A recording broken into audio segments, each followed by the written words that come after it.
नमस्कार, आप देख रहे हैं बोल बच्चन और हम बात करेंगे बिहार चुनाव 2020 की।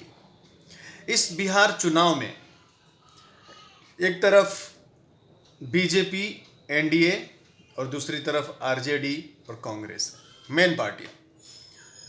दिलचस्प मुकाबला है।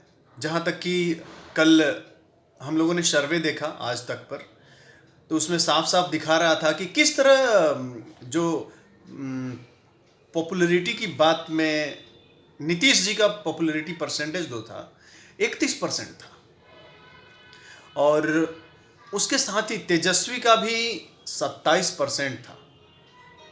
तो ये बहुत ही सोचने वाली बात है एनडीए के लिए कि अभी तेजस्वी को अपनी राजनीति शुरू किए हुए 4 या 5 साल हो रहे होंगे, या 7-8 साल से उनकी राजनीति में आए हुआ है, और उनके पास समय बहुत है। अगर ये चुनाव हार भी जाते हैं तो उनके पास समय है, और उनके इर्द गिर्द और कोई नेता बिहार में दिख नहीं रहा है इस उम्मीदवार के लिए, मुख्यमंत्री उम्मीदवार के लिए। तो एक चीज जो है बीजेपी को सोचना होगा कि बिहार के इतने अच्छे अच्छे नेता हैं, चाहे रविशंकर प्रसाद हो, राजीव प्रताप रूडी हो, शहनवाज हुसैन हो, भूपेंद्र यादव हो, एक लाइन लगी हुई है नेताओं की। लेकिन आखिर कौन सा मजबूरी है कि बीजेपी अभी भी जदयू का दामन थामी हुई है, जबकि जदयू एक बार उन्हें झटका दे चुकी है, फिर भी बीजेपी जदयू का दामन छोड़ नहीं रही है, और इतने अच्छे अच्छे नेता होते हुए भी फ्रंट लाइन पर अपने किसी नेता को नहीं ला रही है। इसके पीछे का राज समझ नहीं आ रहा है, और इससे सबसे ज्यादा लॉस जो है बीजेपी को ही है। क्योंकि देखिए, आप बिहार के जितने भी नेता हैं सबको कैबिनेट में आपने रखा हुआ है, तो कहीं ना कहीं बिहार के जो लोग हैं, बिहार की जो जनता है, वो बखूबी समझती है। अगर राजनीति और पॉलिटिक्स की बात की जाए तो बिहार और उत्तर प्रदेश के लोग बड़े सेंसिटिव होते हैं। अगर नेता समझते हैं कि हम ही राजनीति समझते हैं, नहीं, आपसे ज़्यादा समझते हैं पब्लिक वहाँ की। तो वहाँ की पब्लिक को भी कहीं ना कहीं लगता है कि ये तो सेंटर की राजनीति करते हैं, केंद्र में रहते हैं, इनसे क्या मतलब। तो यहाँ पर लैकिंग पॉइंट जो है, इसको भरना पड़ेगा बीजेपी को, क्योंकि दूसरी तरफ इनका जो विपक्ष, इनके लिए जो विपक्ष है तेजस्वी, वो पूरी तरह पकड़ जमाए हुए हैं बिहार पर। और बिहार में अभी अपने गठबंधन में सबसे ज्यादा पॉपुलैरिटी उन्हीं की है। कांग्रेस का तो नामो निशान नहीं है कि कांग्रेस का कोई मुख्यमंत्री का नाम भी आया हो, कहीं नहीं है। एक चीज और बताना चाहूंगा आपको कि अभी भी लालू प्रसाद यादव के लिए भी 3 से 4% लोगों ने वोट किया सर्वे में कि मुख्यमंत्री बनना चाहिए। तो अगर जोड़ दिया जाए तो 30-31% इनका भी चला जाता है। ये कहीं ना कहीं सोचना होगा बीजेपी को और जेडीयू को कि अपनी रणनीति में कुछ सुधार करें, बदलाव करें, क्योंकि तेजस्वी जिस रफ्तार से चल रहे हैं और जिस उम्र में हैं,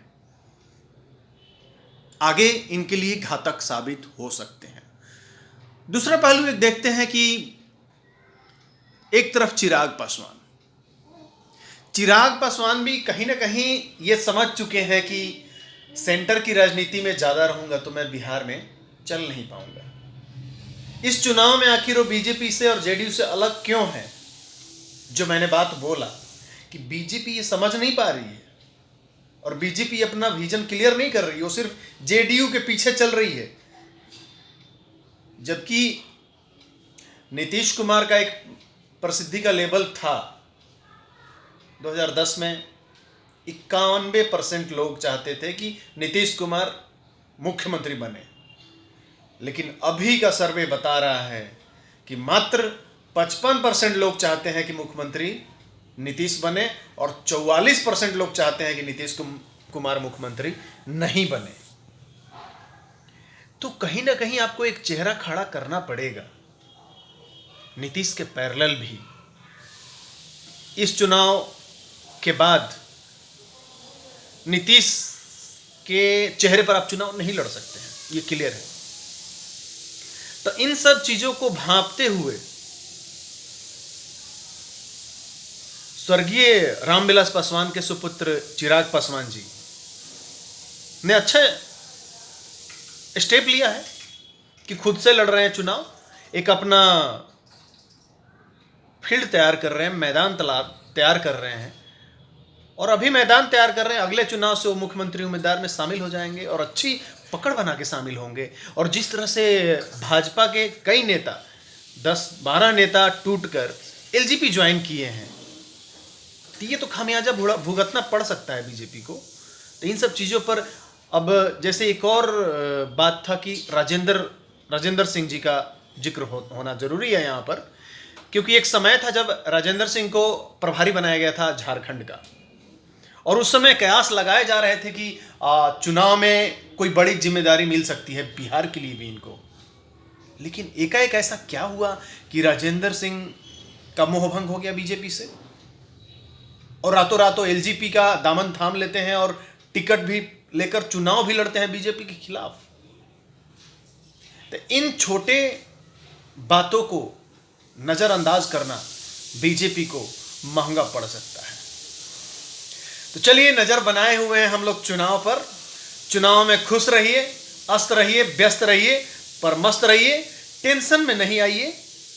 ये चुनावी दौर है, आया है और जाएगा, लेकिन सोच कर वोट दीजिए, सोचिए समझिए, न जात पर न पात पर वोट दीजिए, विकास पर।